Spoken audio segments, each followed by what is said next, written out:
The last bus arrived empty, but May found her brother's suitcase standing upright in the aisle. Its rope had been retied, with the knot facing inward, the opposite of June's careful habit. A sweet, rotten pear smell clung to the handle. Before the driver could report it, May cut the luggage tag free and slipped it into her pocket. June had been missing for 6 days, and the police had already labeled him another laborer who left without saying goodbye. May knew he would never abandon their sick father, or the wages hidden beneath his mattress. The suitcase was not proof of murder, but it was the first thing that had returned from wherever June had gone. At the depot office, May opened the handwritten route ledger and traced June's final ticket to Black Reed Valley. Someone had altered the destination line with darker ink, changing the village stop to North Quarry. May compared the pressure marks beneath the page and saw the original words, Orchard Road, last house, ask for work. She should have taken the ledger to the police. Instead, May tore out the carbon copy, locked the office early, and bought a seat on the midnight route. Her supervisor shouted after her, warning that she would lose her job. May did not answer. June had followed directions written at her counter, and guilt was already traveling with her. 30 miles away, a farmer dragged 3 pairs of muddy boots across a kitchen floor and fed them into a stove. His wife, Mara, watched from a wheeled chair beside the table. She corrected him when he reached for the wrong pair. "Keep the blue ones," she said. "The sister will recognize them when she comes." The farmer froze, but Mara only peeled a pair with a thin kitchen knife. She had never met May, yet she knew the depot clerk had searched the ledger that afternoon. A boy from the village had seen her. Mara placed the curling peel into a jar of cloudy liquid and told her husband to prepare the guest room. Near dawn, the bus left May at a crossroads washed in gray rain. Orchard Road curved between abandoned terraces and disappeared beneath black poplar trees. The driver refused to continue, saying landslides had closed the route. When May asked about the last house, he looked at her suitcase, then drove away without collecting the fare. May walked for an hour before finding a roadside shrine made from broken roof tiles. Several strips of cloth had been tied around its post, each with the knot turned inward. June used that knot only when he wanted a bundle to remain closed during travel. Here, every knot looked like a warning, designed to resemble a blessing. At the first cluster of homes, villagers watched May from doorways, but offered no directions. An old woman finally pointed north and said June had boarded a quarry truck 3 days earlier. May thanked her, then noticed fresh mud on the woman's shoes. The road to the quarry was dry, while Orchard Road behind May had become a river of clay. May followed the muddy footprints instead. They ended at a low farmhouse, surrounded by pear trees stripped bare before harvest. The yard had been leveled so carefully that rainwater formed a flat silver sheet across the soil. No chickens scratched there. No weeds broke the surface. Only a narrow path led from the gate to the kitchen door. Before May could knock, Mara opened the door from her chair and smiled as though greeting family. "Come in, little Sparrow," she said. The name struck May because June had written it once in a childhood letter. Mara explained that she called every traveler that. Behind her, the farmhouse smelled strongly of fermented pears and wet ashes. Mara said her husband was repairing a bridge and would return by noon. She claimed June had stayed one night, earned a meal, then left with quarry workers. Her story matched the village woman's lie too closely. May asked which truck carried him. Mara answered without hesitation, but named a company that had closed the previous winter. On a wall near the stove, coats and travel bags hung from wooden pegs. Each item bore a different owner's initials, yet every strap had been secured with the same inward-facing knot. Mara followed May's gaze and laughed. She said poor workers often traded luggage for food. Then she rolled between May and the only exit. May pretended to accept the explanation and asked to use the toilet. Mara directed her to a small room at the back of the house. Inside, May found no toilet, only a floor drain and shelves filled with lye, rope, and folded clothes. The fermented pear smell was stronger there, rising from beneath the stone floor. A soft scrape came from the wall beside the shelves. May pressed her ear against the plaster and heard nothing more. When she stepped back, she saw a blue thread caught in a crack near the floor. June's work jacket had been blue, repaired at the cuff with white stitching done by May herself. Mara called from the kitchen, asking whether her little Sparrow had become lost. May pulled the thread free, hid it in her sleeve, and returned with an embarrassed smile. Mara had placed 2 bowls of pear soup on the table. She did not touch her own bowl. A bitter film trembled across the surface of May's. May claimed she was allergic to pears and pushed the bowl away. Mara's smile remained, but her fingers tightened around the spoon. She asked why May had come alone, and whether anyone expected her back. May lied that 2 police officers were waiting at the crossroads. Mara looked toward the rain, calculating the distance. The farmhouse telephone sat on a shelf behind Mara. May asked to call her father, hoping the request would force a reaction. Mara rolled aside and invited her to try. The receiver was connected to no wire. When May turned, Mara was holding the thin kitchen knife, not threateningly, but close enough to make the message clear. Mara said travelers often misunderstood kindness because hunger made them suspicious. She spoke softly about injured men, missing wages, and families that stopped searching after a month. Every sentence sounded rehearsed. May realized Mara was not defending herself. She was describing the exact point at which a vanished person became safe to erase. A wagon creaked outside. Mara's expression changed before the wheels reached the gate. She told May that her husband disliked unexpected visitors, then suggested she leave through the front door immediately. It sounded like help, but Mara had positioned her chair across the threshold. The warning was another test: flee, and prove she had found something. The farmer entered carrying a sack of lime over one shoulder. Mara introduced him as Elias, and said May was looking for her brother. Elias stared at the blue thread protruding from May's sleeve. He set the lime down gently, bolted the front door, and asked which brother she meant, as though there had been more than one. May lunged for the kitchen window, but Elias caught her coat and pulled her backward. She struck him with the disconnected telephone and reached the hallway. Mara shouted one instruction: "Not the head." Elias obeyed instantly. That single command revealed the balance between them. He supplied the strength, but Mara decided what happened to every guest. May reached the false toilet and slammed the door behind her. The scrape inside the wall became frantic, followed by a weak cough she recognized from Jun's childhood asthma. Elias began forcing the latch, while Mara counted slowly from the kitchen. May looked at the drain, the lye, and the cracked plaster, then chose the wall instead of the window. May drove her heel through the weakened plaster. The panel broke inward, revealing a narrow storage cavity, and Jun curled behind stacked pear crates. His wrists were tied, but he was breathing. When he opened his eyes, he did not call her name. He whispered, "Don't let the woman hear you answer when she calls you Sparrow." Elias struck the door again, splitting the latch. May dragged Jun through the opening and pulled the broken panel behind them. The cavity descended beneath the floor, forcing them to crawl through dust and fruit flies. Jun's breathing rattled badly. May wanted to ask what had happened, but Mara's counting stopped, and silence became more dangerous than noise. The passage ended above an old cellar, lined with empty barrels. May lowered Jun first, then dropped beside him as the false toilet door crashed open overhead. Jun pointed toward a rusted vent leading outside.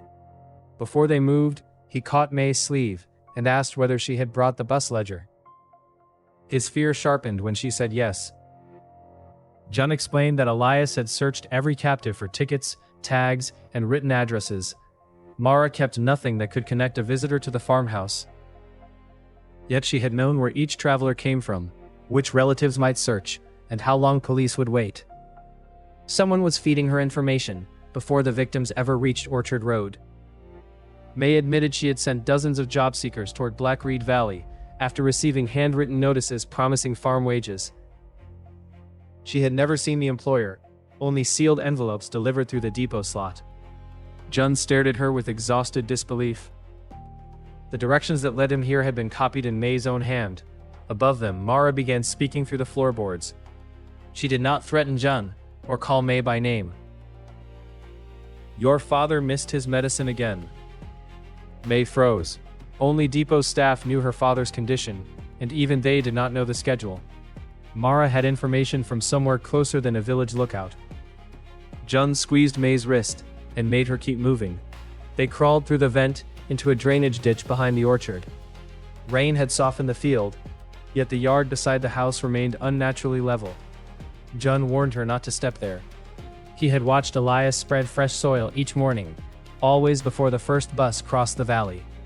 They reached the tree line before Elias appeared on the porch with a hunting lamp. Mara remained inside, directing him by striking a spoon against the window frame. 1 tap sent him left. 2 brought him back. May realized the pair had rehearsed searches in darkness, turning the orchard into a grid where Elias needed no shouted instructions. June led May toward an abandoned packing shed he had seen from captivity. Inside, wooden crates bore shipping marks from North Quarry, the same company Mara claimed had taken him away. May felt a rush of relief, believing the quarry might be involved. Then June showed her the dates. The crates were 12 years old, salvaged only to support a false story. Behind the crates, May found coats folded by size and shoes paired by condition. Elias had not kept trophies. He had sorted property for resale. Every bundle was tied with an inward knot. June said Mara required that knot because it could be opened with 1 pull from inside a sack, allowing her to inspect goods without leaving her chair. The explanation changed the shrine in May's mind. Those knots were not warnings left by victims. They were Mara's inventory marks, copied onto cloth strips by someone who wanted the roadside shrine to look harmless. The old woman who had misdirected May had probably carried property away from the house, but that did not prove she knew about murder. A floorboard creaked near the shed entrance. May grabbed a broken handle, expecting Elias, but a thin village boy slipped inside. He carried June's blue jacket and whispered that the old woman had sent him. She would hide them in her grain room until morning, he said, if May surrendered the ledger page and promised never to return. June wanted to accept. His fever was rising, and their father would die believing both children had vanished. May nearly handed over the carbon copy, but the boy smelled of fermented pears. A pale stain ringed his cuffs. He had come from Mara's kitchen, not the village, and the blue jacket was bait chosen to make June trust him. May told the boy the page was hidden under a bus seat. His eyes moved toward the farmhouse before he could stop himself. June blocked the door while May searched the jacket and found a luggage tag sewn into its lining. The tag belonged to a woman reported missing 8 months earlier, proving the house had operated far longer than June's captivity. The boy began crying and insisted Mara had promised food for his sisters. He delivered names from the depot, watched arrivals, and carried discarded belongings to the shrine. He did not know what happened inside the house. May believed his fear, but June did not. Their disagreement exposed an old wound. May always trusted strangers before trusting him. Elias's lamp swept across the shed wall. The boy offered a route through the irrigation channel, but June accused him of leading them into another trap. May chose to follow the boy because the open orchard guaranteed capture. June followed only after she gave him the carbon page, making him responsible for the evidence she had endangered them to obtain. The channel carried them beneath a stone culvert and into a dry cistern beyond the pear trees. For several minutes, no lamp followed. The boy pointed toward distant roofs and said the old woman's house was close. Then metal scraped above them. A grate dropped across the exit, sealing May and June inside while the boy remained outside. Mara's voice came through a speaking pipe built into the cistern wall. She praised May for choosing compassion over suspicion, then thanked June for carrying the ledger page exactly where she needed it. Water began entering through a side valve. The chamber was not a murder room, Mara said. It was where frightened guests learned which sibling deserved to leave. June shoved the carbon page into a crack above the rising water, beyond easy reach from the grate. He told May that Mara had used the same choice on him with another prisoner. June had refused to decide, so Elias took both away. June never learned whether the other man died, and his silence had become the shame Mara used against him. May searched the cistern wall and found lines scratched at shoulder height, each ending in a small inward knot. They were not counts of bodies. They marked water levels, and the cords captives had used to keep their faces above the surface. One line was fresh. Someone else had survived this chamber recently enough to leave damp fibers behind. The boy knelt at the grate, trembling. Mara ordered him to take the ledger page when the water lifted it within reach. Instead, he slid a narrow iron pin through the bars. May caught it before it sank. The boy whispered that Mara called every victim Sparrow only after receiving a name from someone at the depot. June used the pin to release the grate's old hinge, while May held him above the rising water. The metal shifted, but his injured wrist failed. May could escape through the gap alone or keep supporting him until the hinge opened farther. She stayed. For the first time since entering the valley, June believed she had chosen him before the evidence. The hinge finally tore free, and they climbed into the rain as the cistern overflowed behind them. The boy had vanished, leaving June's jacket and a depot envelope on the stones. Inside was a fresh job notice, written for the next morning's bus. At the bottom, beneath Mara's instructions, appeared the private routing code used only by May's supervisor. May stared at the routing code until the rain blurred the ink. Only her supervisor, Halden, could authorize those marks, and he had warned her not to follow June. The discovery narrowed the danger, but widened the betrayal. Someone at the depot had not merely ignored missing travelers. Someone had selected them and hidden the selection inside ordinary paperwork. June wanted to return to the farmhouse and force Mara to explain Halden's role. May refused. Elias knew the orchard better, and Mara could turn every accusation into another test. They needed one fact the pair could not erase. May decided to reach the village telephone exchange, where outbound calls and destination slips were copied before transmission.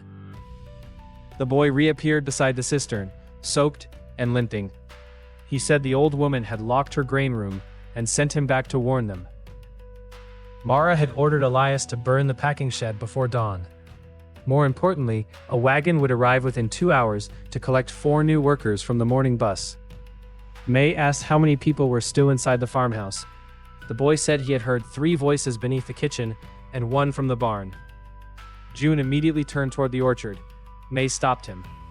Rescuing captives without knowing the exits would give Mara more hostages, but delaying meant the wagon could move them beyond the valley. They chose the telephone exchange as the fastest route to both help and proof. The boy led them along a ridge above the flooded road. Halfway there, June collapsed from fever. May took his arm, but he pushed her away and said the blue jacket contained more than the missing woman's tag. Something hard was stitched into the collar. May cut the collar open with a sharp stone and found a brass locker key stamped with the depot number 17. Halden used that locker for lost property awaiting disposal. June remembered Mara sewing the key into his jacket after questioning him. She wanted it carried out of the house, suggesting the locker held evidence she could not safely retrieve herself. The telephone exchange stood beside an abandoned mill, its windows covered with dust. Inside, the operator's desk had been overturned, and every call slip from the previous year was missing.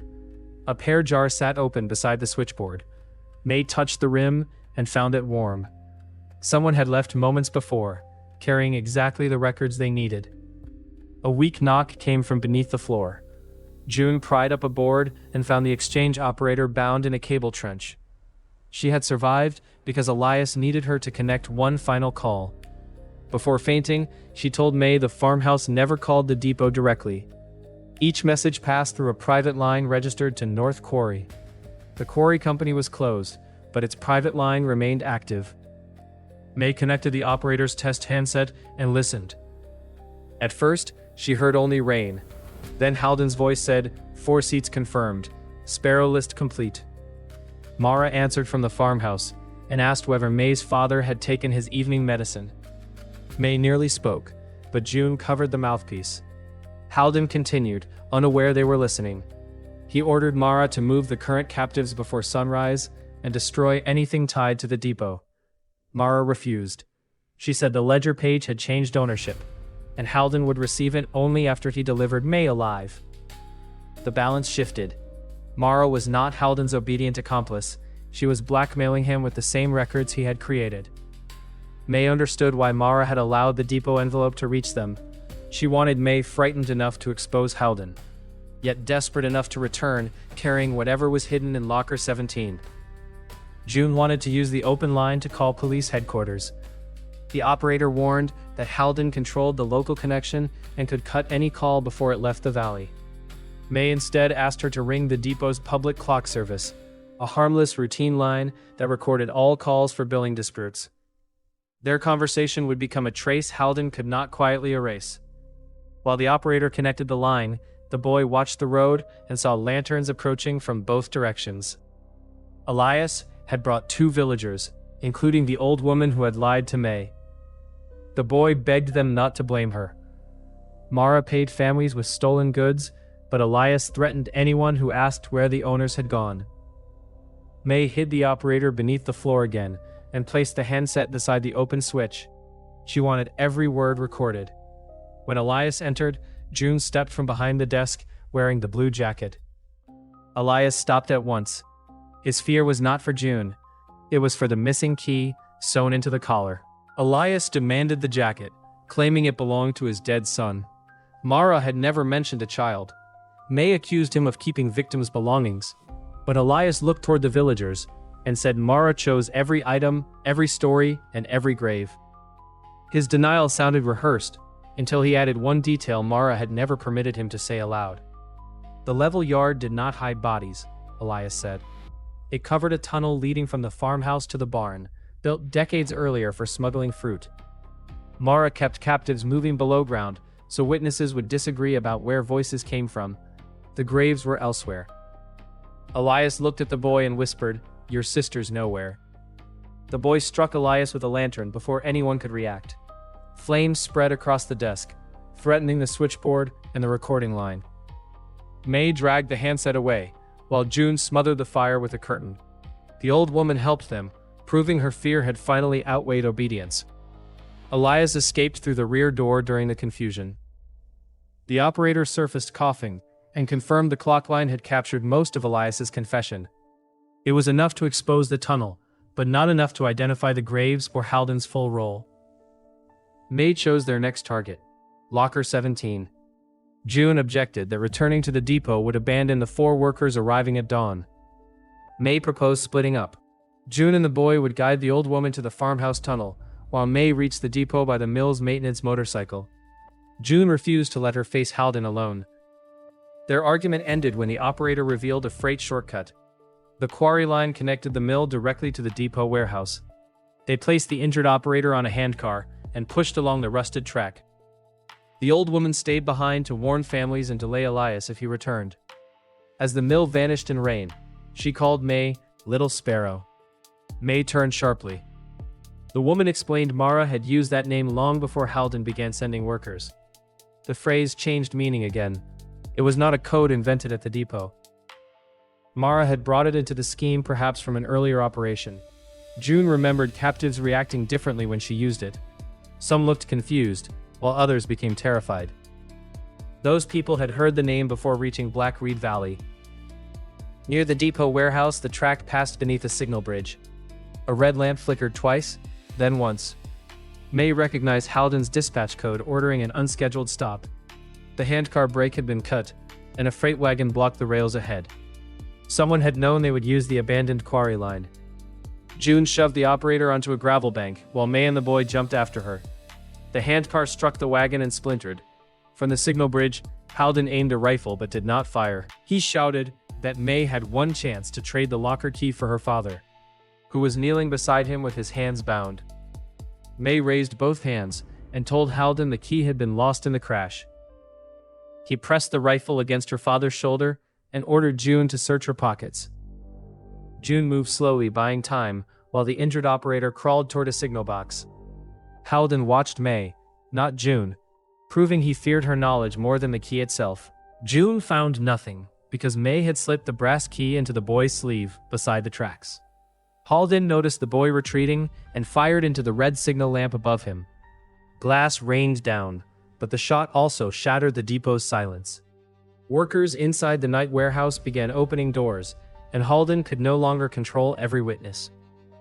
Halden dragged May's father down from the bridge and forced everyone toward the warehouse. He claimed Mara had murdered travelers and used depot paperwork only to hide her crimes.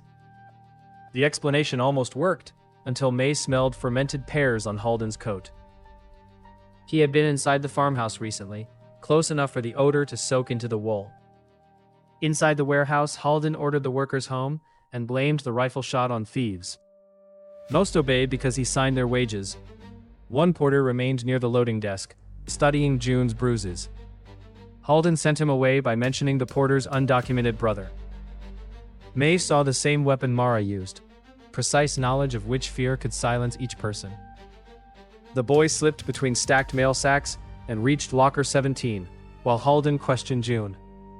The key turned, but the door opened only an inch before catching on something heavy inside. A bundle of suitcases had been wedged against it from behind. Every handle was tied with an inward-facing knot, transforming the locker into Mara's sealed archive. May accused Halden loudly enough for the departing workers to hear. He struck her and said those bags were unclaimed property. June pointed out that several labels carried future disposal dates, while their owners had vanished months earlier. Halden's composure cracked. He ordered Elias's old freight wagon brought to the rear platform, though Elias was nowhere in sight. The boy pulled one knot, and the entire bundle loosened without cutting a rope. Hidden beneath the bags were ticket carbons, medicine schedules, family addresses, and short notes ranking travelers by how quickly someone might report them missing. May found June's name beside a red mark. Hers appeared below it, added 6 days later in Halden's handwriting. At the bottom lay a worn dispatch notebook signed by May's father. The same private routing code appeared on every page. May stared at him, believing for one terrible moment that he had built the system. Halden smiled and called him the Valley's first recruiter. June stepped away from their father, and the family fracture Mara had predicted opened instantly. Their father admitted he had created the shorthand years earlier while maintaining the quarry line. After the company closed, Halden paid him to identify laborers seeking remote work. He believed they were being sent to illegal farms, not killed. He stopped after one man returned injured, but Halden kept the code and threatened to expose the payments. May wanted to believe him, yet the notebook listed 27 names after the date he claimed to have stopped. Their father explained that those pages were forged from old samples. June compared the pen strokes and found one letter formed differently. The evidence pointed away from their father, but his earlier silence had still allowed Halden to refine the list. Halden seized the notebook and backed toward the freight wagon. He said Mara had begun with drifters, but May's father taught them how to measure absence. The phrase made the scheme brutally simple. They did not choose weak people by appearance. They chose people whose disappearance would create the longest delay before anyone asked the right question. The operator reached the signal box and pulled the depot alarm. Bells erupted through the warehouse, drawing residents from nearby rooms. Halden fired at the control cable, then shoved May's father into the freight wagon. June rushed him, but Halden struck June's injured wrist and locked the wagon door. The old man's voice disappeared behind stacked luggage. May followed the wagon as it rolled toward the rear platform. The boy climbed beneath it and released the brake chain, slowing the wheels. Halden aimed at him, but the porter who had stayed behind knocked the rifle aside. The shot tore through a pear barrel, spilling sour liquid across the floor and revealing a trapdoor hidden beneath the loading scale. Halden kicked the porter down and escaped through the trapdoor with the notebook. May opened the freight wagon and freed her father, but June was missing. A smear of blood led beneath the loading scale. Halden had not fled alone. He had dragged June into the underground passage, using the one hostage May could not abandon again. The passage smelled of pears because cracked drainage pipes carried waste from the warehouse barrels. May followed the odor, assuming it led toward Halden. Her father stopped her and pointed to clean footprints branching the opposite way. The smell was a false trail built into the tunnel. Halden knew investigators would follow the strongest sensory clue and prepared an empty route. They took the clean branch and found June's belt tied around a pipe, with Mara's inward knot. May pulled the free end, opening the loop instantly. June had left it as a directional sign, proving he was conscious. Farther ahead, the tunnel divided again, but only one wall carried fresh scratches at shoulder height, like those inside the cistern. The scratches led to a sorting chamber beneath the depot. Shelves held clothing separated by age and size, while blank luggage tags waited beside Halden's stamp. This was where identities were strict before belongings reached the farmhouse. May finally understood the circuit. The depot selected victims, the house erased them, and the village quietly absorbed what returned. A row of quarry crates stood beside a narrow rail cart, each large enough to conceal a person. May believed the missing captives were being shipped through the tunnel.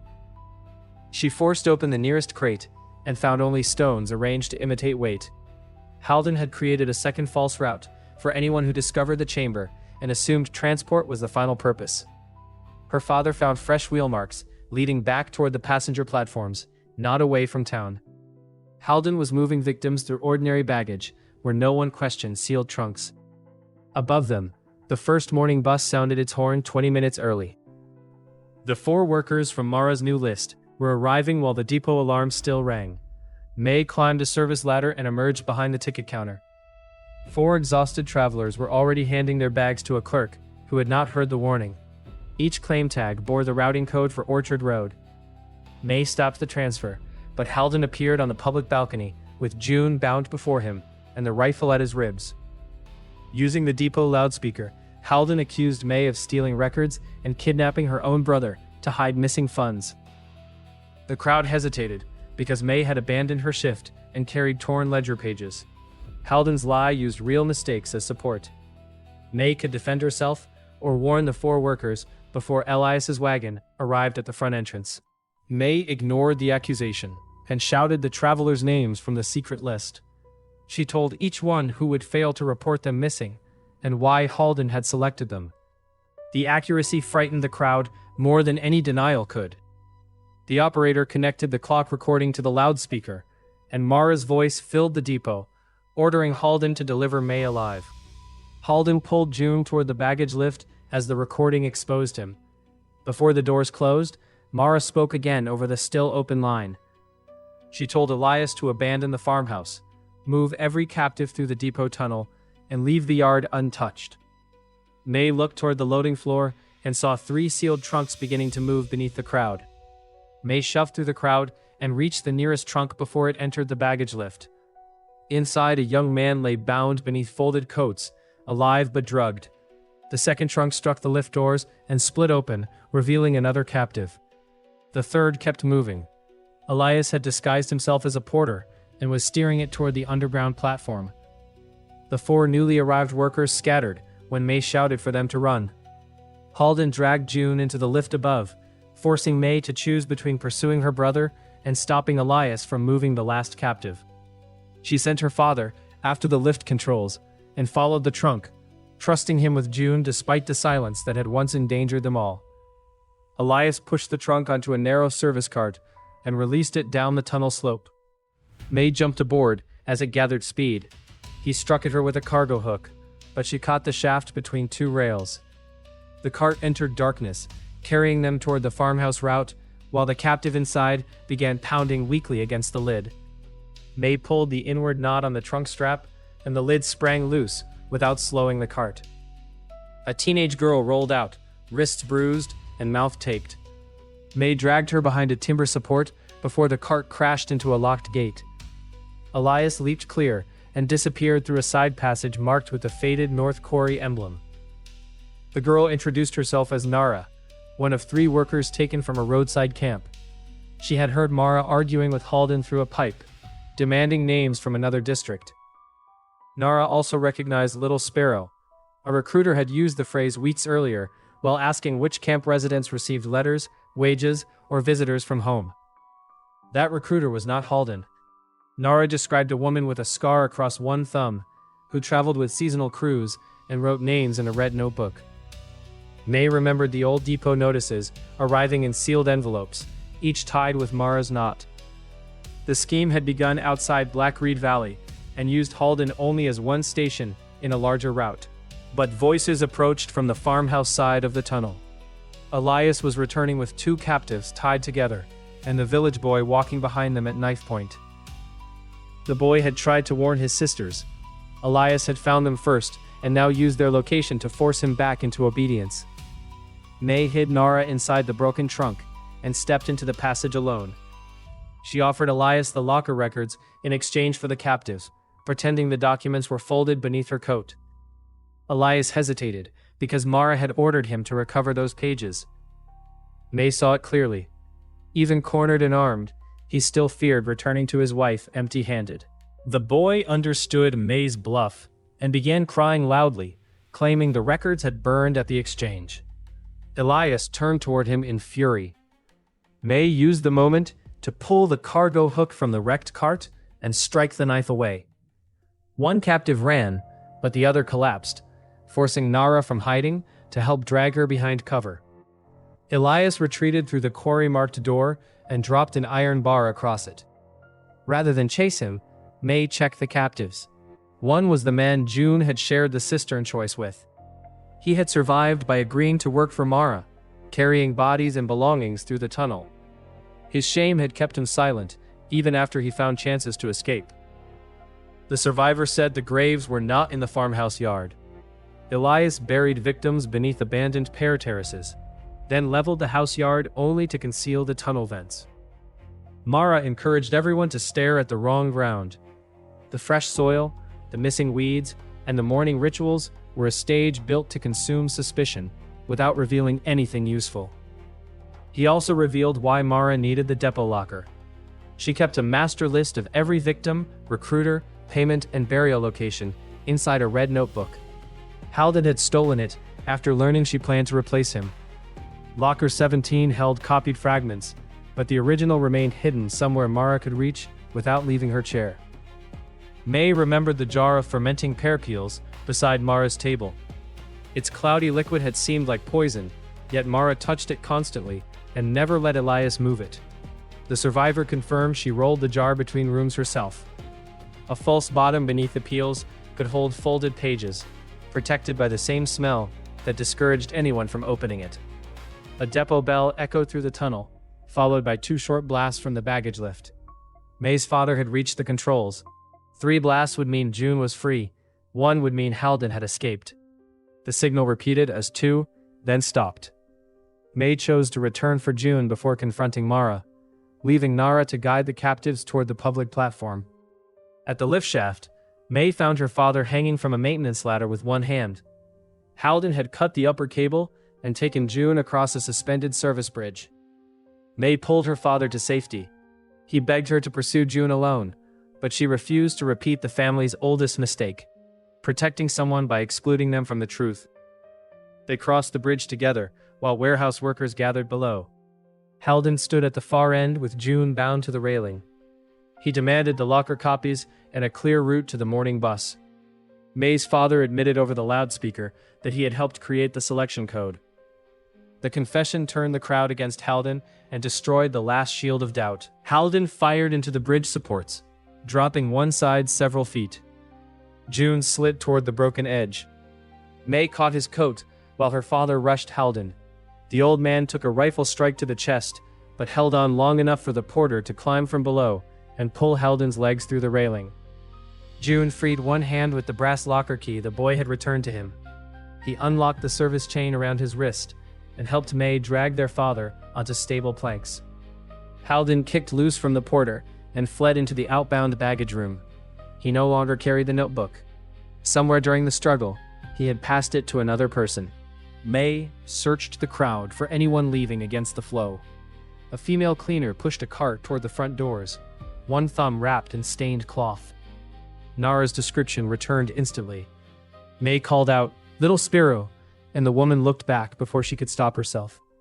She abandoned the cart and ran toward Elias's wagon waiting outside.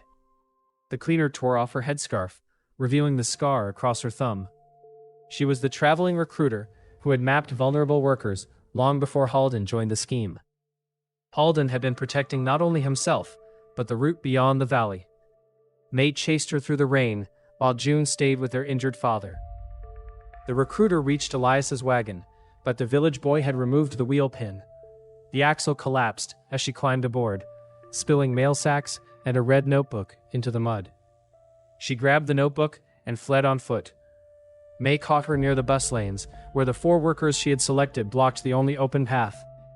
Cornered, the recruiter threw the notebook beneath an idling bus and claimed Mara would kill every captive if May opened it. The threat forced a real choice. May could seize the evidence before the bus moved, or send the driver immediately to the farmhouse with police and witnesses. She chose the people, ordering the bus out while the notebook disappeared under its wheels. The crushed cover split, and several mud-soaked pages survived beside the tire tracks. May recovered burial maps, payment codes, and a route leading beyond Black Reed Valley. One page was missing: the current list. At that moment, the depot telephone rang. Mara calmly announced that she had June's blue jacket, 4 remaining captives, and exactly 1 hour before the farmhouse burned. May left the damaged notebook with the operator and boarded the rescue bus beside 2 depot workers, Nara, June, and their wounded father. The recruiter had been restrained, but Halden remained missing. As the bus entered Orchard Road, smoke rose behind the pear trees. Mara had started the fire early, forcing them to arrive before any careful plan could survive. The farmhouse gate stood open, yet the level yard showed no footprints leading out. May remembered the concealed tunnel vents and ordered everyone off the bus before it crossed the soil. A moment later, the front wheels sank through a camouflaged shaft. The bus tilted toward the yard, blocking the only road and trapping the rescuers with the burning house. June found fresh inward knots tied around 4 pear trunks, each connected to a buried cable. One rope smelled of lye, one carried blood, one was wet with cistern water, and the last was clean. May refused to guess from appearances. She pulled the clean rope, expecting deception, and opened a vent beneath the barn, where a captive gasped for air. The choice confirmed Mara's rule. She marked safe routes with what seemed least urgent, knowing frightened people would chase blood and noise first. May instructed the others to ignore dramatic signs and search for absence, silent pipes, untouched soil, and ropes without stains. For the first time, Mara's manipulation became a system they could use against her. Nara and the depot workers freed the barn captive, while June followed a silent pipe toward the kitchen. May's father stayed near the trapped bus, too injured to crawl. He gave May the old quarry maintenance map from his coat and admitted one passage was never recorded. Mara had learned it from him during the years he accepted her payments. The confession revealed his deeper guilt. He had visited the farmhouse twice, seen locked doors, and chosen not to ask questions because Halden promised steady medicine for the family. May wanted to condemn him, but the burning roof collapsed before she could answer. His silence had helped build the trap, yet his map was now their only way through it. May entered the unrecorded passage beneath the pantry, while June searched the main tunnel. Smoke crawled along the ceiling, making every breath taste of pears and ash. She found the fermenting jar beside Mara's empty chair, its false bottom already removed. The master list was gone, but one wet page clung beneath the glass, naming the orchard terrace where captives waited. Before May could read the full coordinates, Halden stepped from the smoke and struck her with the rifle stock. He had returned for the list, but Mara had taken it first. Halden offered a bargain: help him find Mara, and he would reveal which tunnel held June. May knew he was lying, because June's whistle sounded faintly below them. May threw the pear jar into the fire. Halden lunged for it, believing the list remained inside, and exposed the maintenance hatch beneath his feet. May pulled the inward knot securing its cover. The hatch dropped, sending Halden into the lower tunnel without his rifle. She followed, choosing pursuit over escape, because Mara was moving the remaining captives deeper underground. The lower tunnel opened into a chamber lined with bells, pipes, and numbered levers. Mara sat at the center in her wheeled chair, the red notebook resting across her knees. Elias stood behind her with June bound beside him. 3 captives were visible through barred passages, but the 4th could only be heard coughing somewhere beneath the floor. Mara explained that each lever opened one cell, while flooding or burning another route. She invited May to choose, promising June would live if she saved only him. May recognized the same lie used in the cistern: the victims were never competing for survival. Mara needed them to believe responsibility belonged to the chooser rather than the killers. May refused to touch the levers and ordered Elias to look at Mara's feet. Mud covered one wheel but not the other, proving someone had pushed her through the orchard after the rain. Mara could not have reached the chamber alone. Elias had carried the notebook, positioned the captives, and maintained every mechanism. He was not merely her hands. Elias tightened the wire around June's throat and insisted Mara had forced him for years. May answered that fear explained obedience, but not the careful yard, sorted clothes, or graves. The captive beside the bars called Elias by a false work name he had used during recruitment. Mara smiled, pleased that May had finally stripped away his favorite excuse. Halden crawled into the chamber through the fallen hatch and aimed May's discarded rifle at Mara. He demanded the notebook and threatened to shoot June first. Mara responded by pulling a hidden cord beneath her chair. Iron shutters dropped between every passage, separating May from the captives and sealing Halden inside the central room with Elias and June. Smoke thickened as the farmhouse fire entered the ventilation system. May could hear Nara and the workers striking a shutter from the far side. Her father's map showed a pressure release beneath the central floor, but opening it would collapse the orchard terrace above the graves. The collapse could expose evidence and crush the tunnels containing the captives. Mara told May to save the records by leaving the mechanism untouched. Without the bodies and notebook together, prosecutors might blame only Halden and Elias. May understood the cruelty of the offer. Preserving proof could condemn the network, but the captives would suffocate before investigators arrived. Destroying the chamber might save them while burying the clearest case forever. June shouted that evidence had already survived at the depot, but May knew those fragments did not identify every recruiter or grave. Their father called through the pipe and admitted he could testify to the code, even if doing so sent him to prison. He offered his freedom as replacement proof, turning his long silence into the price of rescue. May located the pressure wheel beneath Mara's chair, but Elias blocked her path. Halden fired at him and missed, striking a steam pipe. Boiling vapor filled the chamber, forcing Elias away from June. May crossed the floor through the white cloud, cut June's wire, and reached the wheel, while Mara calmly tore pages from the notebook one by one. Mara fed the first pages into a furnace vent, erasing names beyond the valley. May could stop her by abandoning the pressure wheel, but the captive's coughing had become weaker. She turned the wheel instead. Stone groaned above them, shutters lifted several inches, and muddy water burst through cracks as the orchard terrace began collapsing into the tunnel system. Nara pulled two captives beneath the rising shutters, while the depot workers reached the third. The unseen fourth remained trapped below the central floor. Elias seized Mara's chair and tried to drag her toward the maintenance hatch, but she stabbed his hand and ordered him to recover the notebook pages. Even then, control mattered more to her than escape. Halden grabbed the remaining notebook and ran toward the hatch. June tackled him and both slid across the flooded floor. May heard the fourth captive beneath them, directly under the pressure wheel. Continuing to open the shutters would crush that chamber. Reversing the wheel would trap everyone else with the fire. The choice could no longer be postponed. May ordered June to take the survivors through the lifted shutters, then locked the wheel in its open position with the brass key. The lower chamber collapsed beneath her, but she stayed on the central platform to hold the mechanism steady. Water swallowed the furnace, and the final escape route began closing behind everyone except May and Mara. The central platform tilted as the lower chamber gave way. May clung to the locked pressure wheel, while Mara crawled toward the last dry ledge, dragging one surviving notebook page beneath her dress.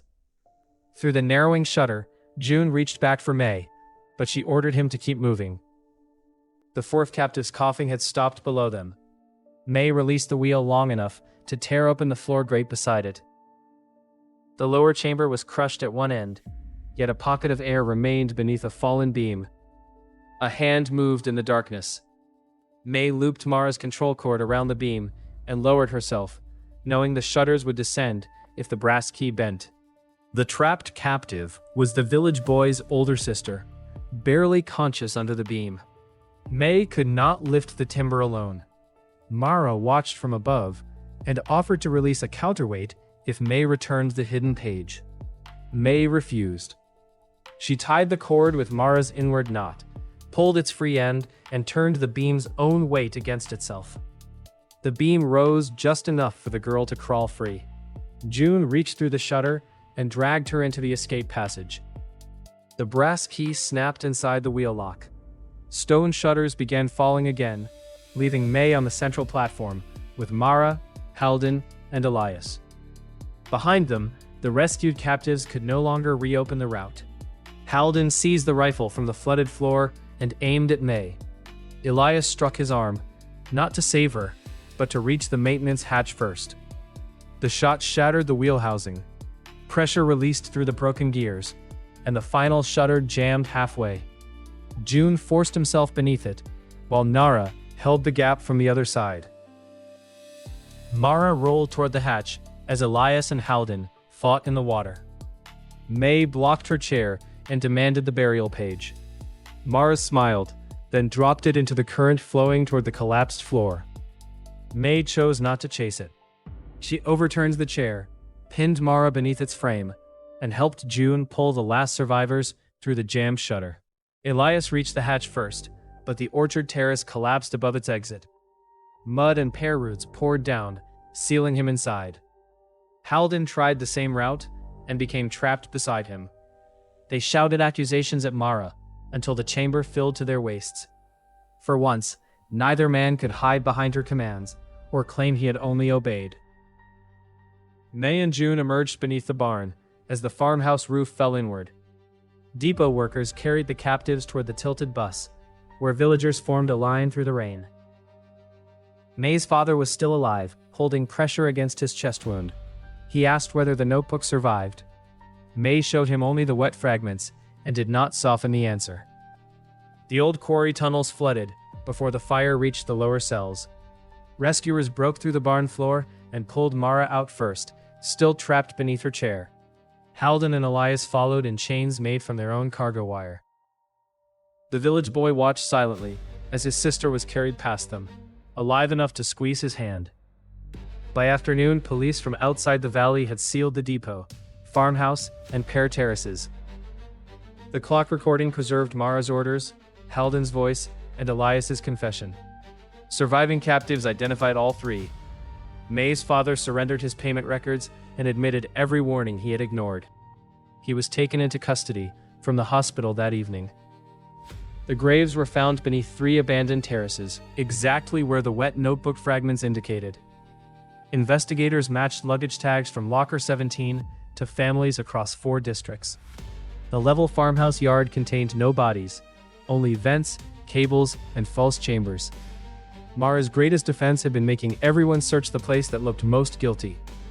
May lost her depot position for stealing the ledger and abandoning her shift, but her actions also prevented the morning workers from entering the route. June survived with permanent damage to his wrist and lungs. He did not forgive their father at once. Still, when May visited the jail, June came with her and stood beside the door.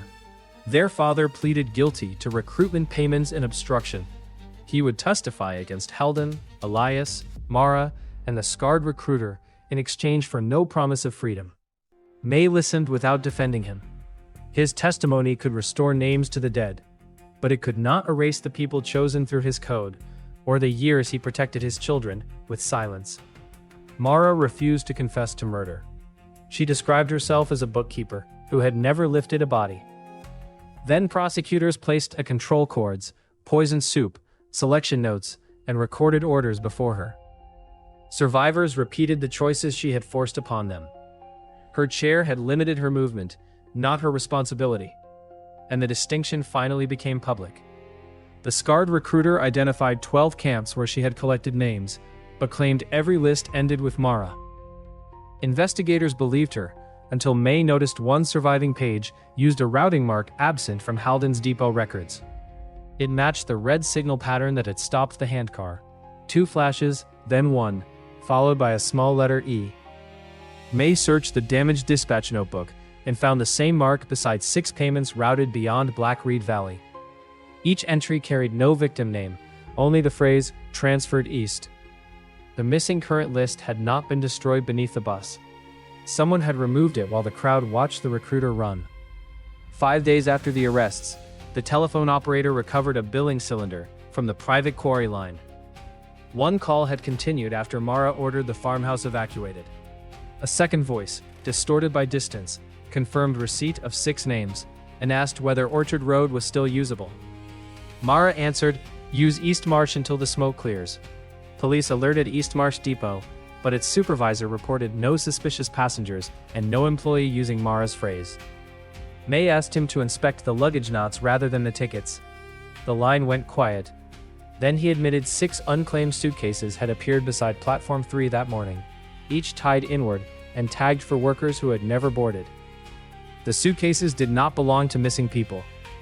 Inside were fresh clothes, food, and forged letters offering safe jobs across the county line. They were recruitment kits prepared for 6 travelers already selected from the stolen list. By the time officers searched the platform, the eastbound labor bus had departed 40 minutes earlier. June and May reached East Marsh before sunset, carrying copies of the 6 recovered names. The depot supervisor showed them a departure photograph. 5 passengers were visible through the windows. The 6th seat appeared empty, yet its curtain had been pinned shut with a strip of cloth bearing Mara's inward knot. He said all 6 workers were aboard and traveling willingly with a relief organizer who had boarded outside town. When asked for her name, the driver laughed nervously. The organizer had introduced every passenger with the same affectionate title, as though their real names no longer mattered. The radio stayed open as the bus crossed the county line.